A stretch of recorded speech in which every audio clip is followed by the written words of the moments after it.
So I wanted to ask, if you could choose your own single life, or if you could imagine somebody else's single life, what would it be like? How awesome would it be? I don't know, if you were Ewan McGregor, Brad Pitt, George Clooney, somebody with an awesome life. What would be your single life? What would you like to do?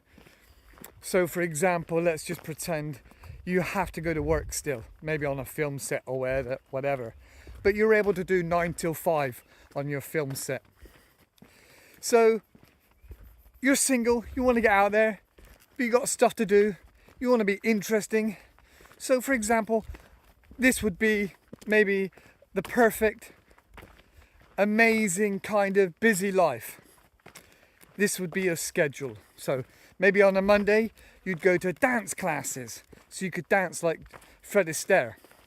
Maybe you might want to go to yoga, so you could be much more flexible in the bedroom and nimble on your feet and things like this.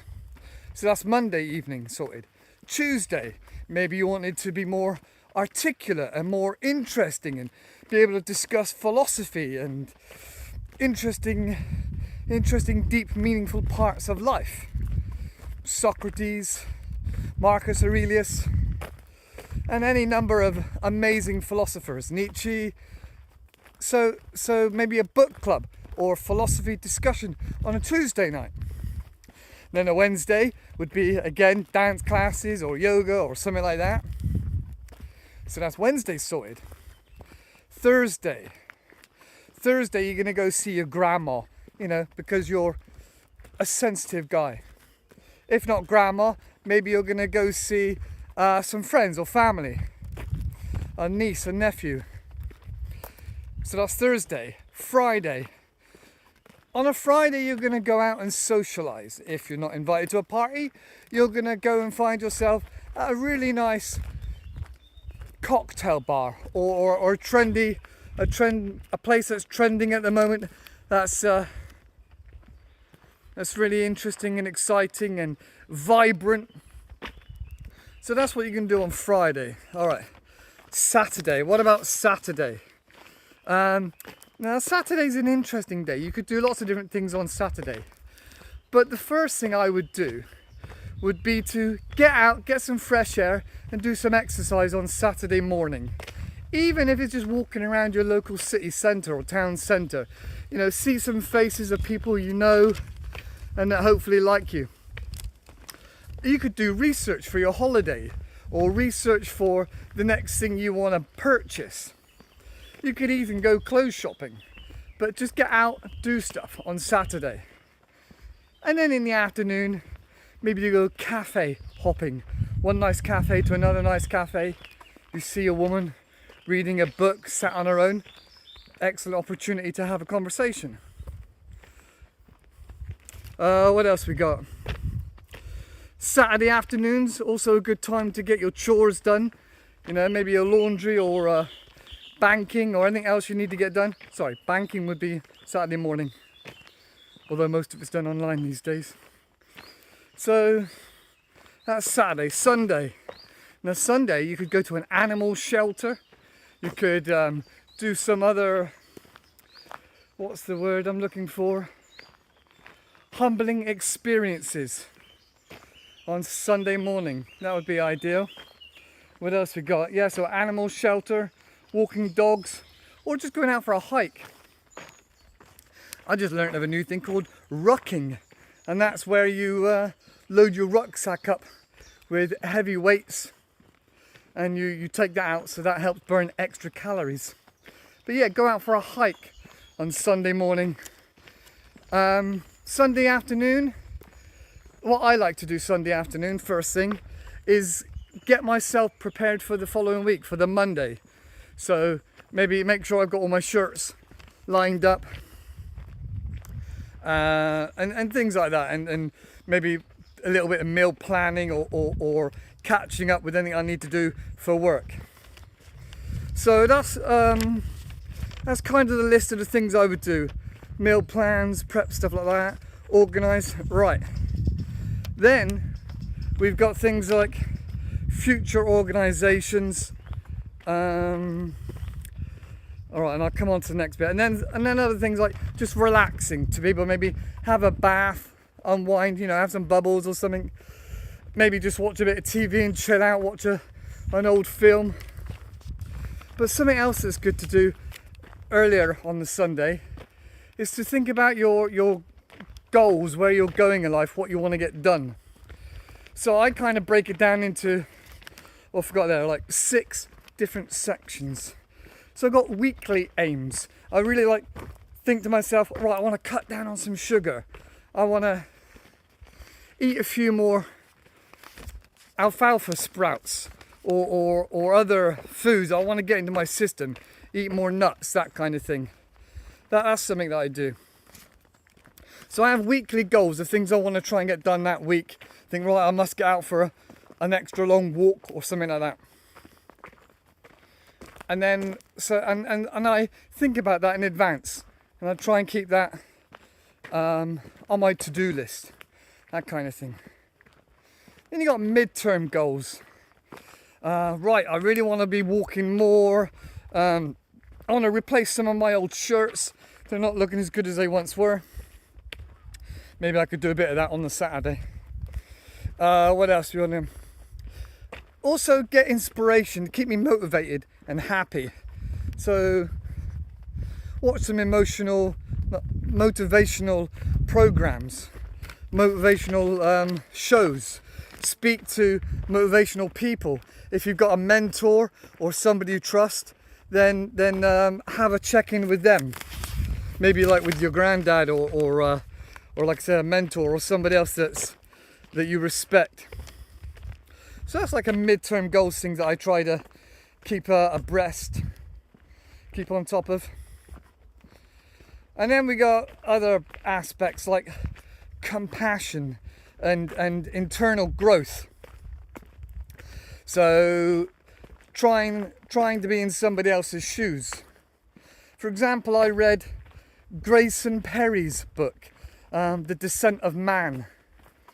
Now that was a difficult read for me, not because of its more of its ideology and philosophy, and the message it was broadcasting I found very difficult to swallow. But again, that's part of being humble, is to feel like you're in somebody else's shoes and look at somebody else's perspective and feel their emotions from that different angle. So growth is also kind of like an avenue to keep on trying to grow and just if you're not moving forward and growing in empathy and passion, then you're standing still and you're being closed-minded.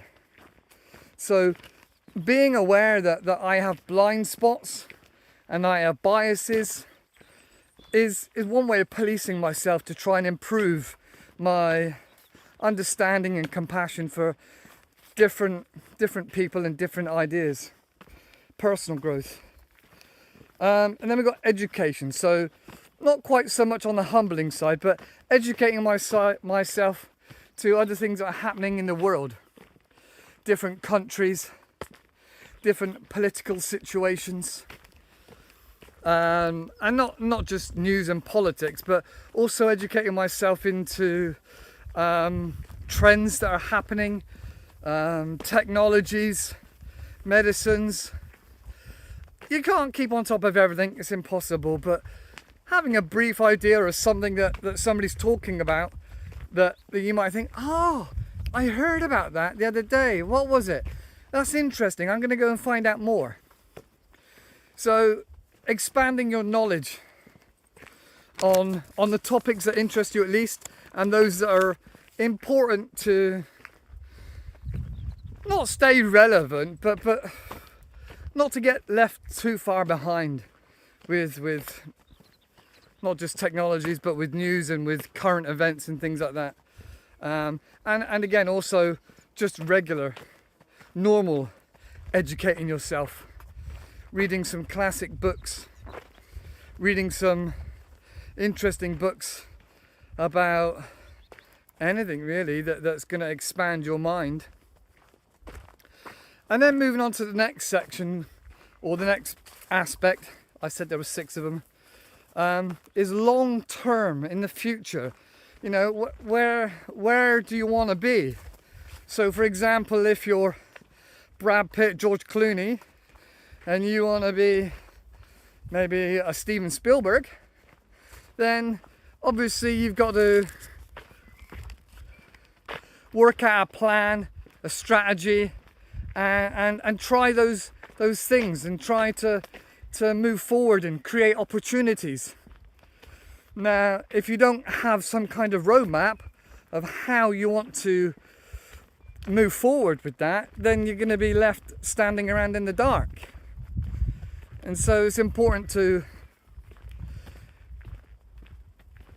connect with other people that have been on that similar path, and work out a roadmap for yourself.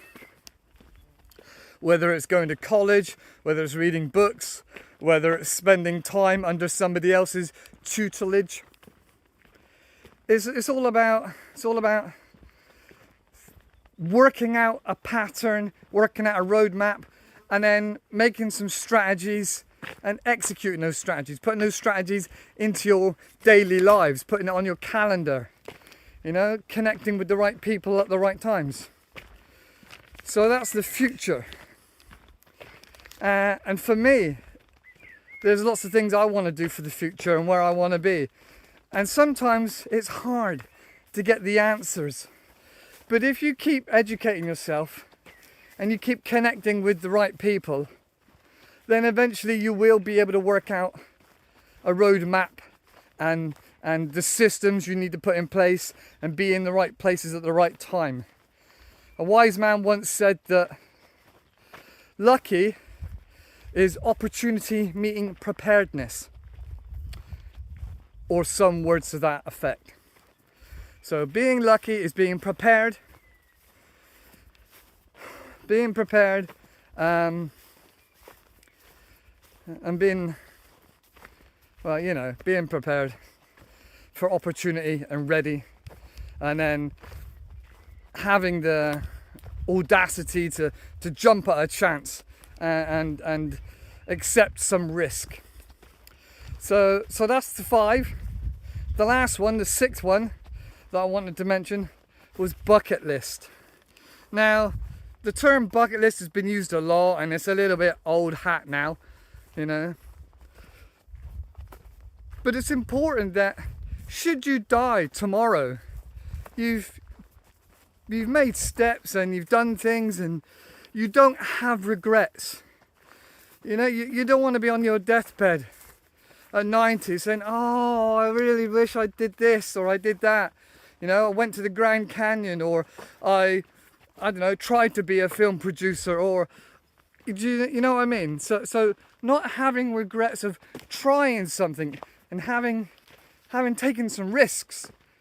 You know, sometimes we frown upon somebody that does something crazy and wild and they end up dead. But they did something crazy and wild. That's more living your life, doing stuff crazy and wild, than just doing the norm that everybody else does.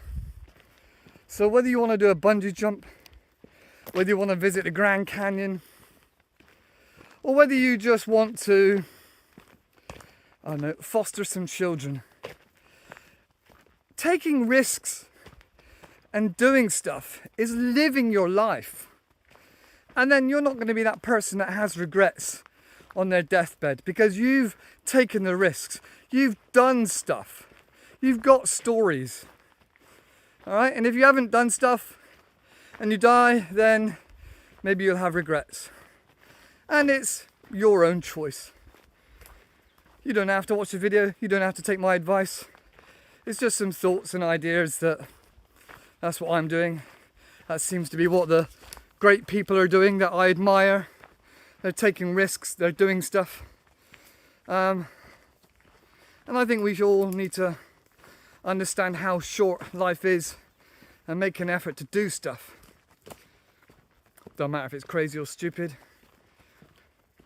Seems like there's a lot of people that are crazy and stupid that we actually watch TV and watch the shows, but they're just living their life, doing what they want to do.